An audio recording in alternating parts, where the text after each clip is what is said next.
picking the right bow, a Genesis bow.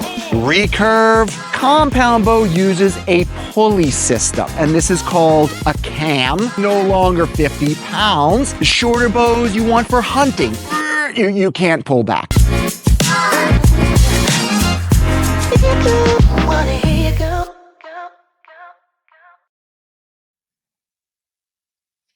Greetings, archers. Coach Yale here at the Atlanta Archery Club. Welcome to the channel and welcome to the club. Today I want to share with you a little information to help you if you're getting started with archery and picking the right bow. So in archery, bows are really separated into the style of bow that attracts you and also the strength of the bow measured in pounds. So it's very common if you're at an archery event for someone to ask you, hey, how many pounds is your bow? They're asking you how strong is your bow.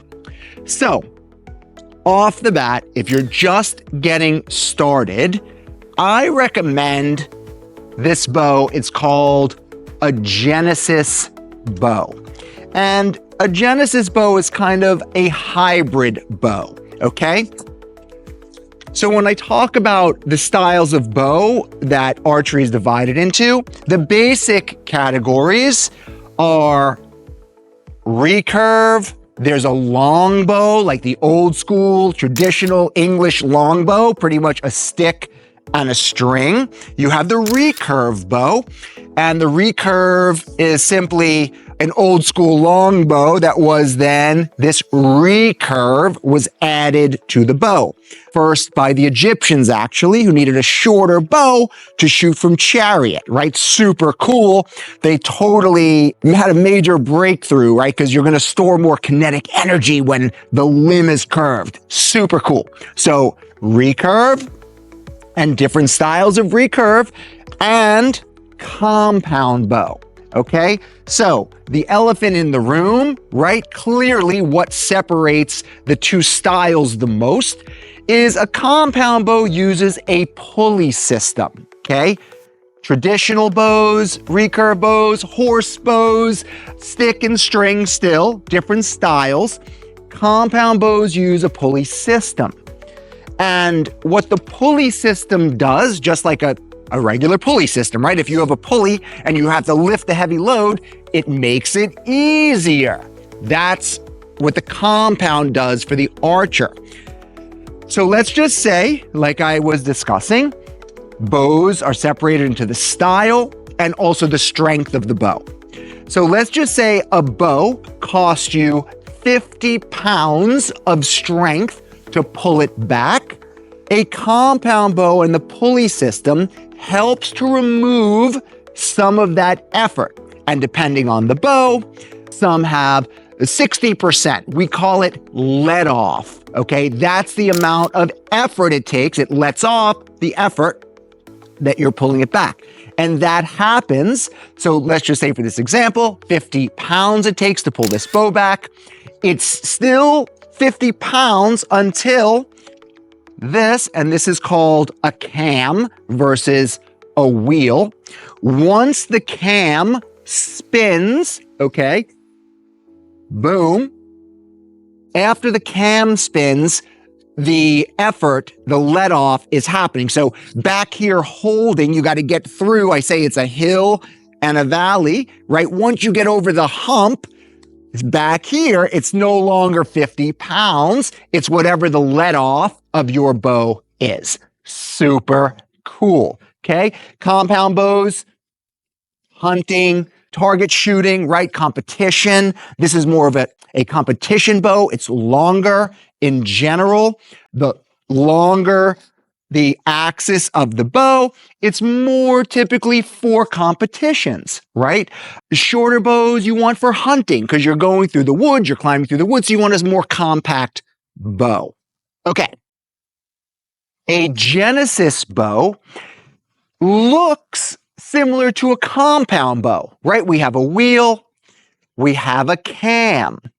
In actuality, it's a hybrid between a recurve bow, this Genesis looks like a compound bow, but acts more like a recurve bow, which makes it very beautiful to learn archery on, because recurve bow, you cannot adjust the strength of the bow. What you see is what you get. The beauty of this Genesis bow, I can't say enough about what a great bow this is to learn on. Truly a workhorse. It's very forgiving. It does have this cam.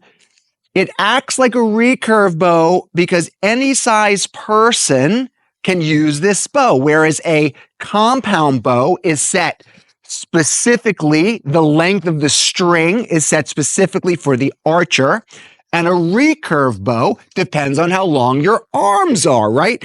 And you find your anchor point, and that could be different if I have shorter arms or longer arms. Similarly, you could have a smaller person or a longer person, and the length of the string is determined by your size. Okay. The really beautiful thing about this bow is that we can adjust the tension of this bow.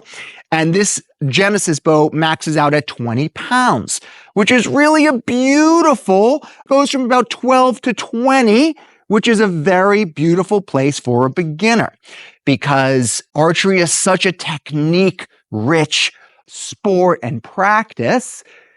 When you're getting started, you really want to be focused on having proper technique, not so much the pounds. And that is one of the most common errors, I would say, with new archers, right? They want to get, a 50-pound bow. I could lift 50 pounds, and they get a bow. You can't pull back, right? And that's not fun. The funnest part is shooting the bow.